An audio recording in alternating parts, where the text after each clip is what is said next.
दो तेंदुए। गिरकर जंगल में हिरणों की कोई कमी नहीं थी। उसी वन में दो तेंदुए भी रहते थे और वो शिकार किया करते थे। दोनों अपने अपने इलाके में आराम से इनका शिकार करते और महीने के अंत तक जंगल के बीचों बीच स्थित एक टीले पर मिलकर साथ में कुछ समय बिताते।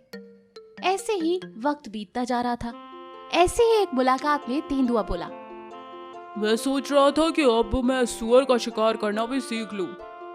इस पर दूसरे तेंदुए ने कहा, ऐसा करने की कोई जरूरत नहीं। इस जंगल में हजारों हिरन है और हम बड़ी आसानी से उनका शिकार कर लेते हैं। फिर क्यों बेकार में नया शिकार सीखने में अपनी एनर्जी बर्बाद कर रहे हो? तुम्हारी बात तो सही है। आज ये बहुत सारे हिरन हैं, पर कल कितने रहेंगे क्या पता एक दिन इनकी संख्या कम हो जाए। इस पर दूसरा दोस्त जोर से हंस पड़ा और बोला, जो तुम्हारे जी में आए सो करो। बेकार की चीजों में मैं अपना समय बर्बाद नहीं करूंगा। इसके बाद दोनों तेंदुए अपने अपने रास्ते चल दिए और एक महीने बाद वापस उसी टीले पर मिले। पहला तेंदुआ, पता है, इस महीने मैंने बड़े ध्यान से सुअरों की गतिविधियां देखी हैं। इन्हें पकड़ना इतना आसान भी नहीं होता। कई प्रयासों के बाद ही मैं पहली बार एक सुअर का शिकार कर पाया हूँ और पूरे महीने इसी की प्रैक्टिस करता रहा। और अब इस महीने में मैं बंदरों का शिकार करना सीखूंगा। पर इन सब बातों का दूसरे तेंदुए पर कोई असर नहीं पड़ रहा था। उसने उन बातों को सुना अनसुना कर दिया। जो तुम्हारी मर्जी है वो करो। मैं बेकार की चीजों में अपना समय बर्बाद नहीं करूंगा। मैं अपने हिरणों के शिकार से बहुत खुश हूँ। इसी तरह महीने बीतते गए। अगले महीने पहले तेंदुए ने बंदर का शिकार करना भी सीख लिया था। समय बीतता गया और साल के अंत आते आते तेंदुए ने सुअर, बंदर, ज़ेब्रा, भेड़ समेत कई सारे जानवरों का शिकार करने में महारत हासिल कर ली थी।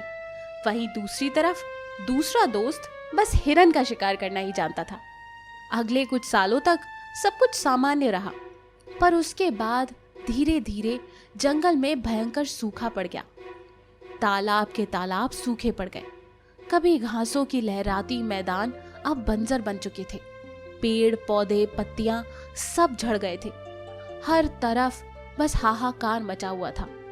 बचे हुए मुट्ठी भर हिरणों को मारने के लिए अब बाघ और चीता आपस में टकराने लगे थे। ऐसे में दोनों तेंदुए एक बार फिर से टीले पर मिले।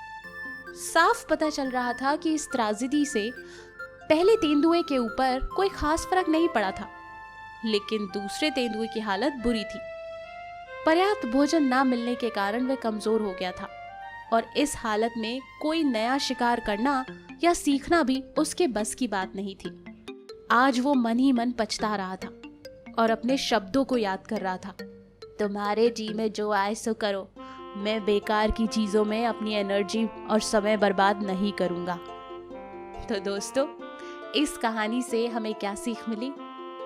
अक्सर हम जितनी स्किल से काम चल जाता है उतने में ही अटके रह जाते हैं और खुद को आगे बढ़ाने के बारे में या अपग्रेड करने के बारे में नहीं सोचते। लेकिन हमें भागती और कॉम्पिटिटिव दुनिया में खुद को अपग्रेड करते रहना चाहिए। इसी कहानी के साथ अगर आज की कहानी आपको पसंद आई हो तो हमें लाइक ज़रूर कीजिएगा और हमारे चैनल को सब्सक्राइब करके हमारे साथ जुड़े रहिएगा। Thank you. बालक, हाथी, बंदर। एक गांव में करण और सोनम नाम के एक पति पत्नी रहते थे। उनके बेटे का नाम था तेजा। उनका घर जंगल के बहुत करीब था, जिसकी वजह से तेजा हर रोज जंगल में जाकर खेला करता था। इसी वजह से उसकी जंगल में रहने वाले हाथी और बंदर से दोस्ती हो गई। तेजा रोज उनके साथ खेलने जाया करता था। पिताजी, मैं अपने दोस्तों के साथ खेल कर आता हूँ। ठीक है बेटा, ध्यान से जाना और जल्दी आ जाना। और जंगल में उसके दोस्त हाथी और बंदर भी उसका इंतजार करते थे। अरे बंदर भाई, हमारा मित्र तेजा अभी तक आया क्यों नहीं? अरे चिंता मत करो, आता ही होगा। हमारा दोस्त हमारे बिना रह ही नहीं सकता। वो देखो, तेजा आ गया। मैंने कहा था ना। मैं आ गया दोस्तों, अब हम साथ खेलेंगे, चलो।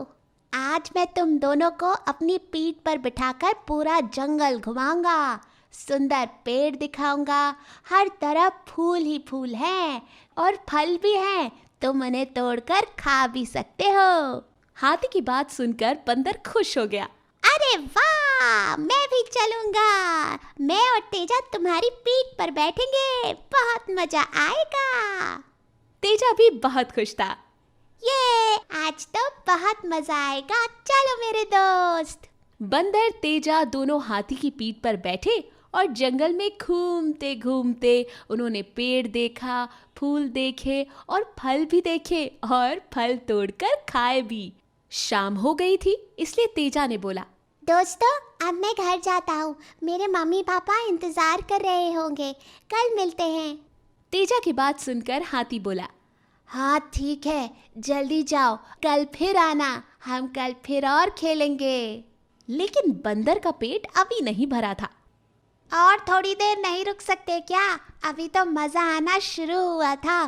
तेजा प्लीज रुक जाओ ना, और खेलेंगे। तेजा तुम तो बहुत धनवान हो, तुम्हारे माता पिता तो बहुत सारे खिलौने लाते होंगे, तुम्हें जो चाहिए वो तुम्हें मिल जाता होगा, है ना? हाँ, मैं जो भी खरीदना चाहता हूँ अपने माता पिता से बोल देता हूँ, मेरे पापा मुझे दिला देते हैं। मेरे घर में ढेर सारे खिलौने हैं, लेकिन मुझे तो आप लोगों के साथ खेलना पसंद है। तीनों दोस्त ये बातें कर रहे थे, लेकिन इनकी बातें पेड़ के पीछे छुपे चोर सुन रहे थे। बातें सुनकर पहला चोर बोला, यार हम रोज रोज चोरी करते हैं, इससे तो कोई फायदा नहीं होता। एक काम करते हैं, इस धनवान बच्चे को किडनैप कर लेते हैं, इसके पास बहुत पैसा है। पहले चोर की बात सुनकर दूसरा चोर सहमति से बोला, बात तो तुम सही कह रहे हो, लेकिन एक बात बताओ, इसको किडनैप करने से पैसे कैसे आएंगे?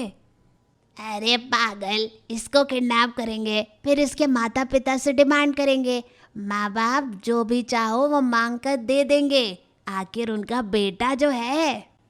बस बस, प्लान जबरदस्त है, चलो चलो बच्चे को किडनैप करते हैं। बाय दोस्तों, कल मिलेंगे, बाय बाय। थोड़ी दूर जाते ही दोनों चोर आ जाते हैं, तेजा को किडनैप करके जंगल में ले जाते हैं। शाम हुए तेजा जब घर नहीं पहुंचता तो तेजा के माता पिता को बड़ी चिंता होती है। वो हर तरफ तेजा को ढूंढने की कोशिश करते हैं। जब रात भर ढूंढने के बाद भी तेजा नहीं मिलता तो वो जंगल में जाकर ढूंढते हैं। तेजा, ओ बेटा तेजा, कहाँ हो बेटा तुम? तेजा का नाम सुनकर तेजा के दोस्त बंदर और हाथी अचानक चौंक जाते हैं। हमारे मित्र तेजा को क्या हुआ? वो घर नहीं पहुंचा क्या? हाथी बहुत परेशान होकर तेजा के पापा से ये पूछता है, तेजा कल रात से घर नहीं आया, क्या वो तुम्हारे साथ था? आखिरी बार तुमने उसे कहाँ देखा? वो अब तक घर क्यों नहीं आया? करण की बात सुनकर बंदर ने जवाब दिया, नहीं, तेजा तो घर की तरफ निकल गया था, हमारे साथ ही तो खेल रहा था। कहाँ चला गया तेजा? ये जंगल बहुत ही घना है, आप इसमें ढूंढ नहीं पाएंगे। एक काम कीजिए, आप घर जाइए, हम तेजा को ढूंढते हैं।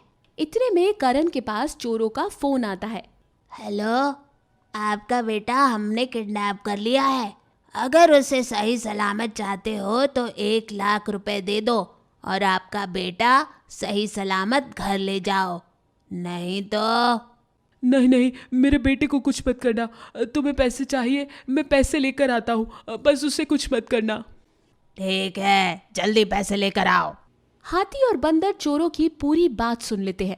चोर इसी जंगल में है, मैं पैसा देके अपने बेटे को बचा लूंगा। ये कहकर करण तुरंत पैसों का इंतजाम करने के लिए वहां से निकल जाता है। लेकिन हाथी और बंदर हार नहीं मानते, वो अपने दोस्त तेजा को ढूंढने के लिए निकल जाते हैं। तेजा, दोस्त तेजा, कहाँ हो तुम? अरे बुलाओ मत, हमारे बात करने से चोर सतर्क हो जाएंगे, हमको उसको पूरी खामोशी से ढूंढना होगा। हाँ हाँ, तुम सही कह रहे हो, हमको खामोशी से ढूंढना चाहिए। वाह देखो, आवाजें आ रही हैं, लगता है वहाँ कोई है, धीरे धीरे चलना। हाथी और बंदर धीरे से जाकर देखते हैं, पेड़ के पीछे तेजा को पकड़कर दो चोरों ने हाथ बांधकर बिठा रखा था। हाथी और बंदर बिना आवाज किए नजदीक जाते हैं। बंदर एकदम से उछलकर चोरों के ऊपर कूद जाता है।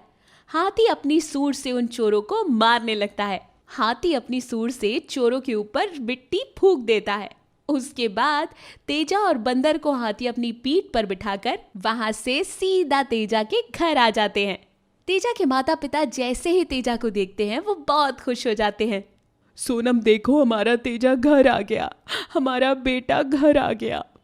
तेजा तुरंत भागकर अपने माँ बाप के गले लगता है। पापा, आपको पता है बंदर और हाथी मेरे दोस्तों ने ही मुझे आज बचाया है। करण बंदर और हाथी दोनों का बहुत बहुत शुक्रिया अदा करता है। तेजा, अब हम जाते हैं। बाय तेजा। बाय बाय, कल मैं आता हूँ, हम फिर साथ में खेलेंगे। तो बच्चों, इस कहानी से हमें क्या शिक्षा मिलती है? अच्छे दोस्त हमेशा मुसीबत में